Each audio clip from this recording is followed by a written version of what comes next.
It comes to asking from those who are dead, right? Or making dua in general. Dua, this is an act of worship. And any act of worship has to be done only for the sake of Allah subhanahu wa ta'ala. And the Prophet ﷺ said that dua huwa al-ibadah, right? The dua is the ibadah. So if someone makes dua to other than Allah subhanahu wa ta'ala, this is something very obvious consensus among the ummah that this is major shirk.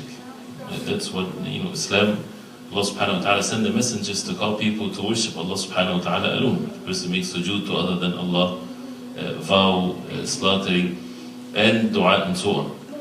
And when people go to they make dua to other than Allah subhanahu wa ta'ala, among the Muslims, out of ignorance or whatever, either they make this dua to someone that is not present.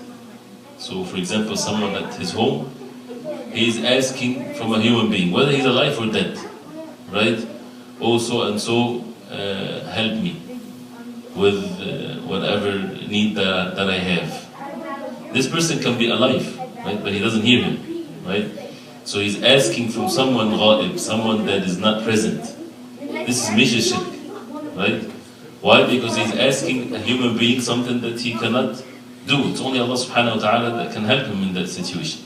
It's not like he's calling someone and say, can you please come help me, I need to lift this chair, for example, right? Or to move. There's nothing wrong with that, right? But if he's sitting in the room like this and he's calling someone, a righteous person or anyone, whether he's alive or dead, also and so help me in my stress that I'm having now. This is major shirk, right? This is something also that should be very clear. And if someone goes to the grave of someone, right? So this is the second case we agree. When a person goes to the grave of a righteous man or a prophet, right? Or the Prophet ﷺ goes to the grave. So before we get into this, if someone at his home, he calls the Prophet ﷺ, O Prophet of Allah, Ya Rasulullah, aghithni, help me, forgive me, right? This is major shirk. Doesn't matter who is he calling. If he's calling a makhluk, a creation of Allah, that is a major shirk, right? If he goes to the grave of a makhluk, a creation of Allah, even if it's the best of all human beings, which is the Prophet ﷺ, if a person asks the one in his grave to forgive him, to help him, this and that, this is also major shirk. This is dua to other than Allah subhanahu wa ta'ala. And the last case, if a person by the grave of someone and he's asking the one in the grave to ask Allah subhanahu wa ta'ala for him to be helped and so on. You understand the difference? Someone asks someone from in the grave directly, oh so and so help me, forgive me, this and that, that's major shirk, right? The second case is someone that would go to someone in the grave and he's asking him to ask Allah for him. So he's not asking him that he would forgive him. No, he's asking him, ask Allah for me to forgive me. Right? Some people might see this, which is different than the one before, as maybe he thinks that he can hear him and he can do things and so on. This is also major shirk. Okay, according to the correct opinion, that this is a major shirk. Why? Because even if that person believes that the one in the grave can hear him, right? But he's asking him something that he cannot do for him, right? Because the one that is dead, he cannot help the person in this case. The Prophet ﷺ is living a more perfect life than this life. Like the famous question, is the Prophet ﷺ alive or he's dead? Allah subhanahu wa ta'ala says in the Quran to the Prophet ﷺ, إِنَّكَ مَيِّتٌ وَإِنَّهُمْ مَيِّتُونَ. You will die and they will die, O Prophet of Allah. And many verses of the Quran. But he is living the life of the barzakh, which is more perfect life than the life that we live in here now. But it's not the same life that we're living, right? As some people think or believe. So if someone out of ignorance, this is what it makes the matter sometimes is not clear. A person out of his ignorance, and that's why some of the people of knowledge, if a person reads this or hears this, they say maybe he believes that or he thinks that he can hear him, right? So in one aspect he is not asking from him, he thinks that he can hear and so on, But it's still, according to the correct opinion, that this is also a major shirk and a person should not do that whatsoever. Shaykh Taymiyyah rahimahullah, he calls this case bid'atul munkara. This is an innovation in the deen of Islam.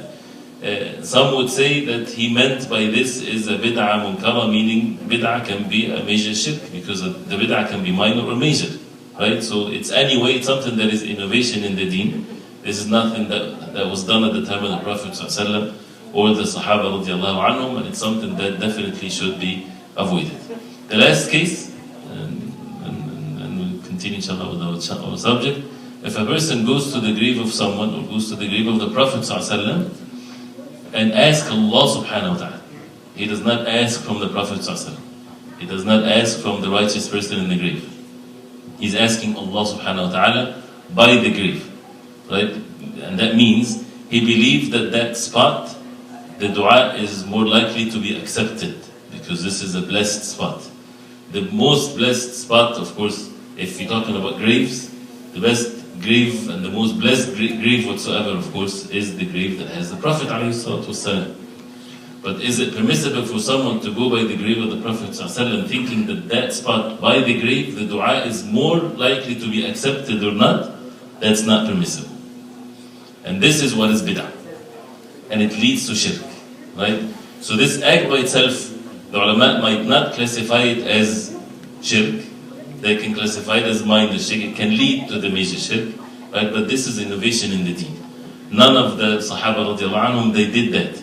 And when they saw someone doing that, they forbade him. As Ali ibn Hussein radiallahu anhu, he saw that from a man. He was going into some kowa or some a hole, not a hole, but a place where he can come closer to the grave, and he saw him sitting there. So he went to him, and this is the grandson of the Prophet ﷺ. He told him, do not do this. Do not stay there, thinking that this is a virtuous place to be sitting, making dhikr, or making dua, or whatever. And then he quoted to him the hadith of the Prophet ﷺ, لا تتخذوا قبري عيدا. Do not take my grave as a place of Eid, a place that you keep on coming to it to celebrate or to do something, and so on, right? The only thing that is mashru', which is permissible for us to do by the grave of the Prophet ﷺ, is to say salam to the Prophet ﷺ. And there's nothing wrong if a person adds some things, as the ulama, they say, أشهد أنك بلغت الرسالة وأديت الأمانة, and so on, right? But not to sit there and to make dua, thinking that this is a virtuous spot to make dua. You know, you face the Qibla, the whole masjid, and you make dua. But to wait till you get to that spot thinking that the dua there is more accepted, or somebody would tell you, don't forget to make dua by the grave of the Prophet ﷺ and make dua for me, and so on. This is all innovation, bid'ah munkara. This is not from the deen of Islam in anything or any way. So I hope this is clear. And we didn't get that far yet in the book, but I just thought maybe to clarify some of the misunderstanding that might be there. Tonight is about akhlaq, manners, and last week we were talking about tawadu', humbleness, right? And I wanted to mention some of the examples where it's in the books of the hadith about the Prophet ﷺ, the Sahaba radiallahu anhum. So this is not in a particular order, but some examples of how the tawadu' or the humbleness of the Prophet ﷺ, and building on what we mentioned last week of the tawadu' and the ayat and the hadith, which is part of the deen, and the different types of tawadu' and humbleness, right? Which once this attribute is in the heart of the Muslim, he's humble to Allah subhanahu wa ta'ala, and he's, as a result of that, humble himself to the creation of Allah accordingly. The humbleness to Allah subhanahu wa ta'ala is to worship Him alone subhanahu wa ta'ala, and to relieve or to protect ourselves, or to deny any form of power or strength or anything whatsoever when it comes to our ibadah or our worship, or when you talk about Allah subhanahu wa ta'ala. We have nothing, we own nothing, we have no power, we have nothing whatsoever, unless Allah subhanahu wa ta'ala bestow His favor upon us. And that's why la hawla wa la quwwata illa billah is a treasure of Jannah. No might, no power except by Allah subhanahu wa ta'ala. But when you deal with the human beings, humbling oneself, it doesn't mean that you give everything up or you don't have anything. No, ownership is something that is valid. But at the same time, humbling oneself. And one point that was mentioned last week, which is very important, how to check if we are humble or not.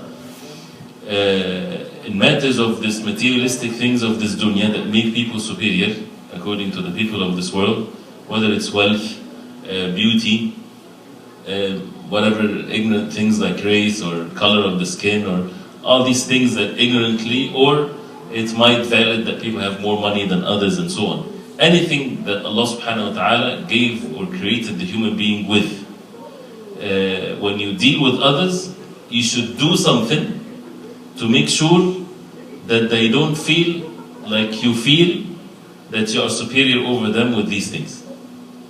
Right? So it's not just in your heart, no, you have to do something. So if you are a rich person and you meet a poor person, it is not enough that in your heart you are so humble to that person. You feel like you're both equal. He's a Muslim and you're a Muslim and you're humble to him. That's not enough. Unless you do something. Because that poor person already, he knows that you are a rich person. Right? So that might somehow break his heart in one way or the other. So you have to do something to make him feel that really what makes you superior is not superiority whatsoever. There's nothing in this that would make you superior.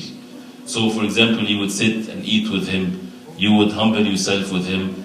That rich person, he does not necessarily at his home sit in the same way that this poor person is sitting in, or the same food that he's eating, right? And there's nothing wrong with the rich eating, good food at his home and so on. But when he goes to the poor people, and this is a very important point, some people when they have money and they want to give charity, it's easier for them just to send the money, right? Many of us, we do this, but this is not the way of the Prophet ﷺ or the Sahaba radiallahu anhu. It's permissible, right? Especially if a person doesn't have the means. But where is this attitude of that you have something, you give it yourself. You go yourself to the poor, and you sit with the poor, and you eat with the poor, and you share with him things, right? This is definitely what humbleness is. So can we really sit with people, that are very poor and sit and eat with them? And when they invite us, we go to them and we eat their food and we're happy with that.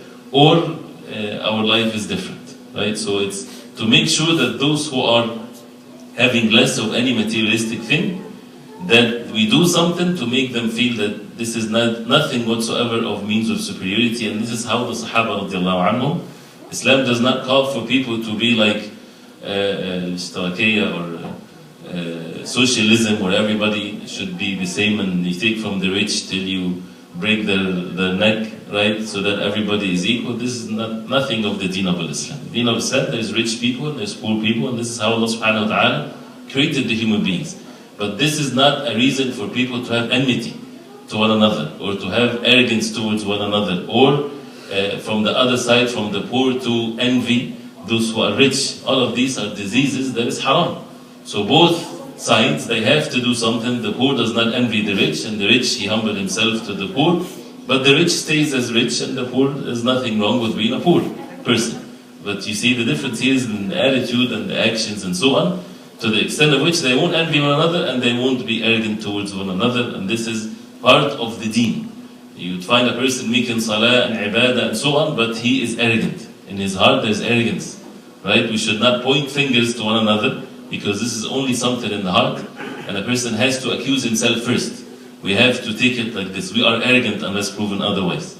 So we have to do something, and this is each person between him and Allah subhanahu wa ta'ala, to clean his heart from such arrogance. Prophet ﷺ, as it's mentioned in Sunan Abi Dawud and others, which is an authentic hadith, كان رسول الله صلى الله عليه وسلم يجلس بين ظهري أو ظهراني أصحابه فيجيء الغريب فلا يدري أيهم هو حتى يسأل. The Prophet ﷺ used to sit with his companions, with them, and the gharib or the strange person will come in. He doesn't know who is the Prophet ﷺ, because he's sitting with all of them. He does not have a special place that he sits on, like kings and so on. فطلبنا إلى رسول الله صلى الله عليه وسلم أن نجعل له مجلسا يعرفه الغريب إذا أتى. We asked the Prophet صلى الله عليه وسلم that he would have a place so that when a person, a stranger comes in, he would get to see him, get to know him, right? But the Prophet صلى الله عليه وسلم, there's a hadith, and one is in Al-Bukhari, when he used to address them, عليه الصلاة والسلام, he even had a place where he sat on it that is higher than them, for the purpose for them to see him and for them to be focused on what he is saying. And that's why the minbar, for example, the imam will get up on the minbar so that people would see him and focus more and so on. So for that benefit, there is nothing wrong. So if the sheikh or someone giving the dars sitting on a chair and there's a table, there's nothing wrong with that. This is not against humbleness. This is happened at the time of the Prophet ﷺ for the purpose of the benefit, right? But not like kings and so on and people to be treated in such a way. A man came to the Prophet ﷺ, and this is recorded by Imam Ahmad and Nasa'i, and it's a sound hadith. A man said to the Prophet ﷺ, يا محمد أيا سيدنا وابن سيدنا وخيرنا وابن خيرنا. He said to the Prophet ﷺ, O Muhammad ﷺ, O our master and the son of our master and the best of us and the son of the best of us. Which is all true, right? You know that the Prophet ﷺ is the best and he is the chief of this ummah. And he said عليه الصلاة والسلام, أنا سيد ولد آدم ولا فخر. I am the chief or the best of the son of Adam, and there is no arrogance of this, because the Prophet ﷺ was ordered to convey the message. He's just conveying this message. And the tawadu', the humbleness of the Prophet ﷺ did not prevent him from saying that, because this is part of the deen that he has to convey. But when a man said this to the Prophet ﷺ, the Prophet ﷺ said, Ya ayyuhan nas, he said, O people, alaykum bi taqwakum, stay on the taqwa and the fear of Allah, and to be dutiful to Allah subhanahu wa ta'ala. وَلَا يَسْتَهْوِيَنَّكُمُ الشَّيْطَانِ. Do not make the shaitan make you follow your desires. Do not follow the ways of shaitan. أَنَا مُحَمَّدُ بْنِ عَبْدِ اللَّهِ. I am Muhammad, the son of Abdullah. أَنَا عَبْدُ اللَّهِ وَرَسُولُهُ. I am the slave of Allah and the messenger of Allah. مَا أُحِبُّ أَن تَرْفَعُونِي فَوْقَ مَنْزِلَتِي الَّتِي أَنزَلَنِيهَا اللَّهِ. I don't love for you to elevate me in a level over the level that Allah subhanahu wa ta'ala placed me in, which is the highest level that a human being can reach, right? Which is to be a slave of Allah and a messenger of Allah. There's no higher level than this for the creation of Allah. So for the people out of ignorance, when they think because they love the Prophet ﷺ, to give the Prophet ﷺ attributes of Allah subhanahu wa ta'ala, this is ignorance, this is not love, this is, in reality, this is hate, right? And that's what the Christians did to Isa alayhi salam.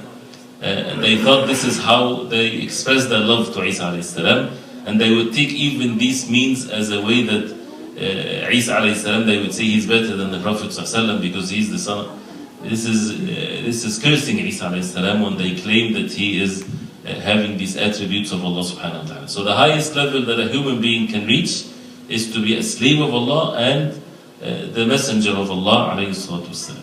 So the Prophet ﷺ would forbid him from this extreme praise alayhi salatu wasalam. And there are many incidences that you would find the ulama that you collect in the subject.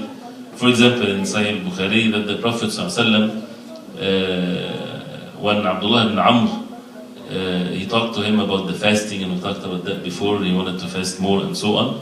He entered on the Prophet ﷺ, he entered on Abdullah ibn Amr ibn al-As. So Abdullah ibn Amr ibn al-As, he gave him wisada, or a pillow, from a leaf. That's what we mean, a leaf.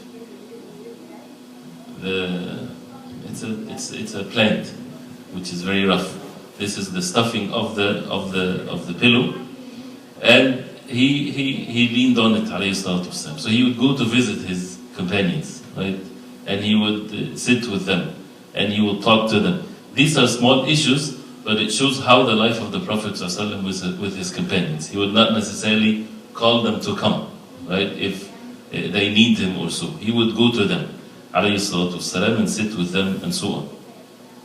Also the Prophet alayhi salatu wasalam, he would, this is one of the means of humbleness, which may Allah subhanahu wa ta'ala forgive us, we're lacking in this so much, is whenever someone is missing, he would ask about him. What happened to so and so? Where is so and so?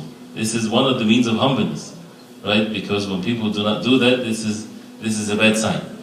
As the hadith of Abi Barza, when the Prophet ﷺ was in one of the battles, and they get the booty of the war and so on, and he said to his companions, هل تفقدون من أحد? Do you miss anyone or someone that is missing?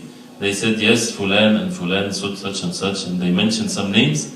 And then he asked them again, and then they mentioned some names, and then he said, and then at the end they said, we don't miss anyone. Everybody that we think of, we mentioned.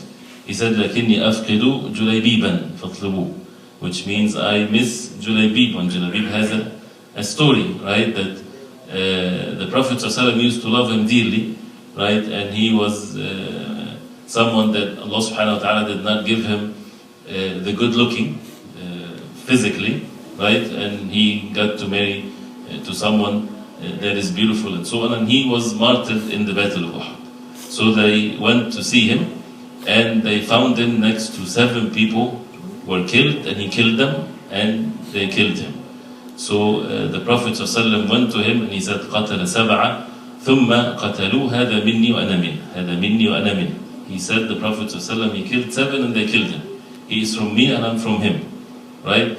And the Prophet ﷺ himself, he's the one that buried him and so on. Julaybib was someone that people would not necessarily go after and ask about him, right? And that's the significance of it. When someone is, mentioned that he was the opposite of what good looking is. It's something that is, usually people have this, and this is a sign of arrogance. As we said before, it's a sign of ignorance. When people are being preferred because they are good looking, or they're handsome, or they're built, or whatever there is, this is all ignorance.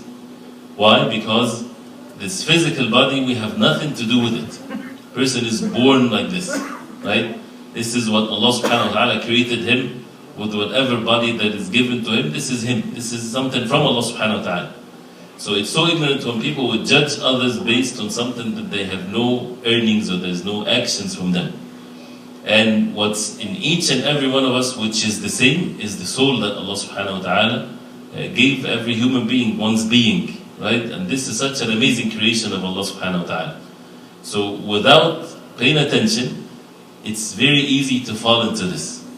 When a person sees someone that is even, handicapped or, having some deficiencies or anything like that physically, a person might immediately feel, that he is less. This is something that we have to immediately treat our hearts and think of the souls that Allah subhanahu wa ta'ala created. And these people, these individuals are creation of Allah subhanahu wa ta'ala, and they are equal to Allah subhanahu wa ta'ala, the most just, the most merciful subhanahu wa ta'ala. And they might be of a high level in the Day of Judgment because of the struggle that they go through and so on. So how the Prophet ﷺ would remember Julaybib when everybody forgot about him. Why? Because he's not someone that would people always talk about or see and so on. But to Allah subhanahu wa ta'ala, he is something else. And that's how the more the person is sincere and truthful with Allah subhanahu wa ta'ala, the more that he would see people this way. The most people that we love are those who are more obedient to Allah subhanahu wa ta'ala. And this is the best way of life. Matters of ignorance, people would love each other based on what? Based on ignorant things. But for the believers, the more the person is righteous, the more the person is knowledgeable, the more the person is following the way the Prophet ﷺ, the more we love him for the sake of Allah subhanahu wa ta'ala.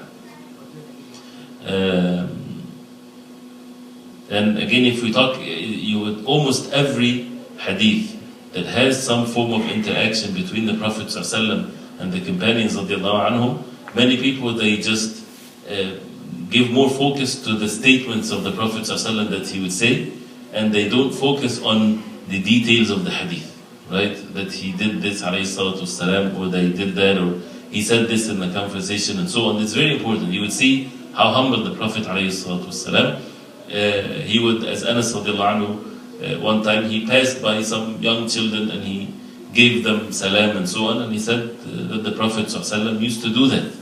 He would not pass the children like this because they're children, right? And a person might think that that would take away from him his hayba, his honor and dignity, that he would make salam to the children, because sometimes the children might do crazy things, right? They start, saying something to him or making fun of him, right? Or something like that. And at the same time, a person should not fall into the other extreme, make fool of himself, right? With his own family, this is fine. A person can do that, no problem.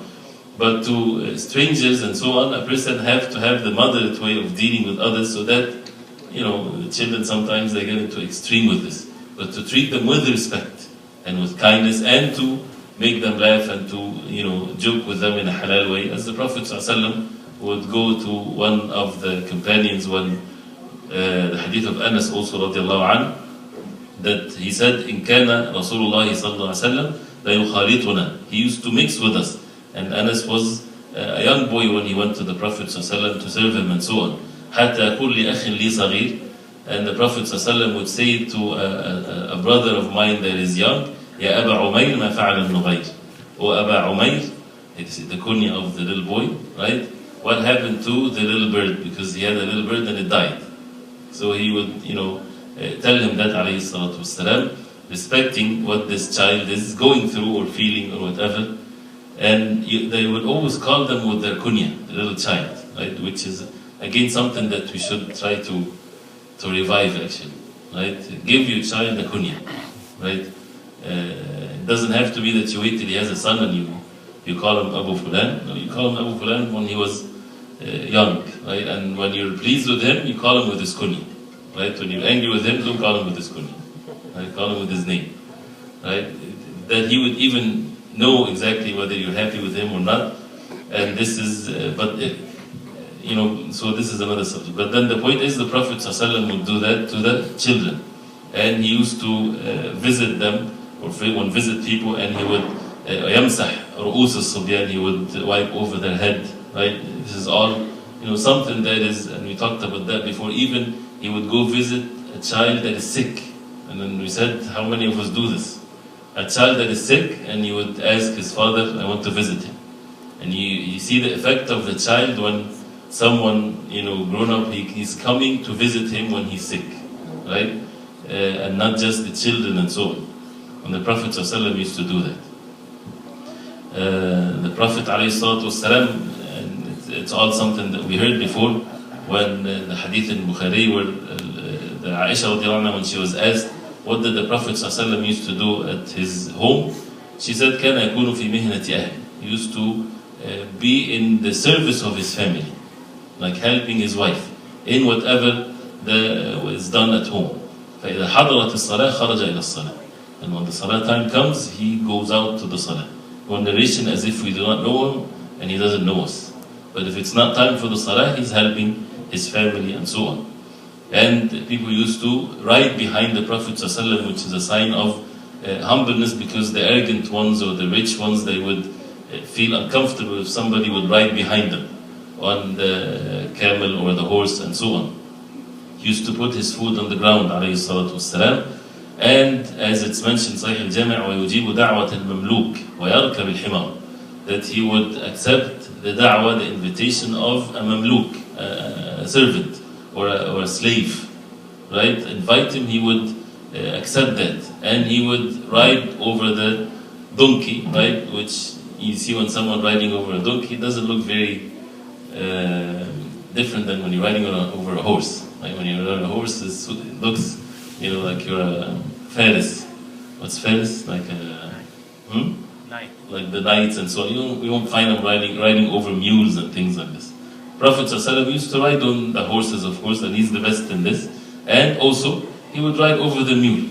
And he would even have someone behind him in the mule as a way of humbleness. Some people, even those who still use these animals, the chief of the town and so on, he would not ride a mule, and people see him like this because this is against his status and so on. In which the Prophet ﷺ would do that. And many incidences of this, of course. And the hadith of Umar radiallahu anhu, when he went to the Prophet ﷺ, and the incident where the Prophet ﷺ stayed away from his family for a month, and Umar radiallahu anhu, he said, when I entered, he didn't see anything but one water skin is hanging from the wall, and the hasir, the straw mat of the Prophet ﷺ, and it would mark on the side of the Prophet ﷺ when he was sleeping on it, right?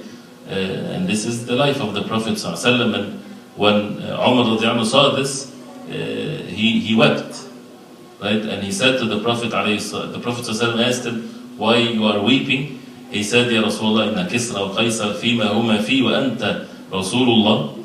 Kisra and Qaisar, right? The king of Persia and the Caesar. They are in this richness and the palaces and all of this, and you are Rasulullah and you are in this. So the Prophet ﷺ said, أَمَا تَرْضَى أَن تَكُونَ لَهُمُ الدُّنْيَا وَأَنَا الْآخِرَةِ. Aren't you pleased that they have the dunya and we have the hereafter? And Allah subhanahu wa ta'ala chose for His Prophet ﷺ the best. That's for sure. And that's why, if for the Muslim it doesn't really matter. If it comes, he's happy, he's grateful to Allah subhanahu wa ta'ala. If it doesn't come, once a person sees himself, whatever things of the dunya comes makes him happy, whenever it doesn't come it makes him sad, this is a very dangerous sign.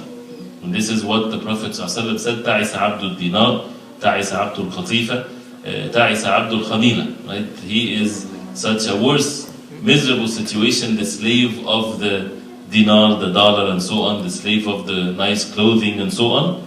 And then the Prophet ﷺ, he mentioned the sign of this. How can a person know that he is a slave of the dollar or the slave of the nice clothes and so on and the materialistic things of this dunya? He said, تعس وانتكس وإذا شيك فلن تخش إن أعطي رضي وإن لم يعطى سخط. This is the criteria. If he's given, he's happy. If he has things of this dunya, he's happy. If he's not given, sakhit, he's upset and mad and not feeling good and so on. Right? This is the sign that a person is a slave of all of these things. So for the believers, what makes him happy and sad is the obedience of Allah subhanahu wa ta'ala and the sins. That's what makes the sadness and that's what brings the happiness and so on. Whether they have matters of this dunya or they don't have it, they don't reject it necessarily, but it doesn't affect their hearts. But one of the things is if a person has it, it's easy to affect the heart. And the person is more likely to have this affect the heart, and that's why a person has to keep on testing himself. And one last thing, because of the time, and we can continue inshallah ta'ala next time. The Prophet ﷺ said, لو دعيت إلى ذراع أو كراع لأجبت ولو أهدي إلي ذراع أو كراع لقبلت. This is in Bukhari and others, where the Prophet ﷺ, if I was invited to a shoulder or an arm, I would go of meat, and or even kara. Kara is what's under the ankle, which is something that people throw away, right? Except the poor people, they don't throw these things away, right? Below the ankle, it's the foot. There's no meat there, or much meat there. So the Prophet ﷺ said, if I was invited to this, I would accept. Not that only the very nice invitations, any forms of invitation. And you'd be amazed at how, the situations of the Muslims, of course, it's something that we all know, and that should make the person grateful to Allah subhanahu wa ta'ala, and at the same time to help those who are in need. And I've seen people where they wait by the butchers to take the bones and the things that are thrown away. Some poor people, they would take these bones, right, and they make a big soup off of it. The bones of the animals that are thrown away. Take it home and boil it with water and have the smell of the meat in it, right? And they would feed their children the soup from this, right? Or they would get some of the bread, and that's all they have, and they put it in water, and they would make like a paste from it, right? So that as if like this is a paste or a soup. Many things, and you've seen sometimes people, they have almost one type of food that they eat, right? The flour of something with water, and that's it. Some parts of Africa, this is what they do. Call it sima, they call it whatever, right? And wallahi, you would see the joy in their eyes when they're eating these things, right? And when you eat it, it doesn't taste, there's no sugar in it.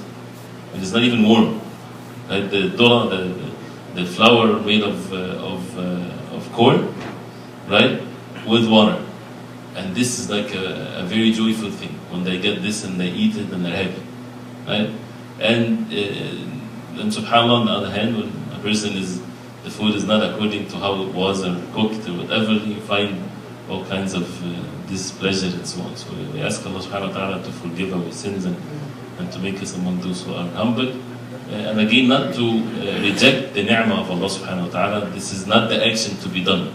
It's to go throw the food away and which is going to live on bread. And nobody ever said this.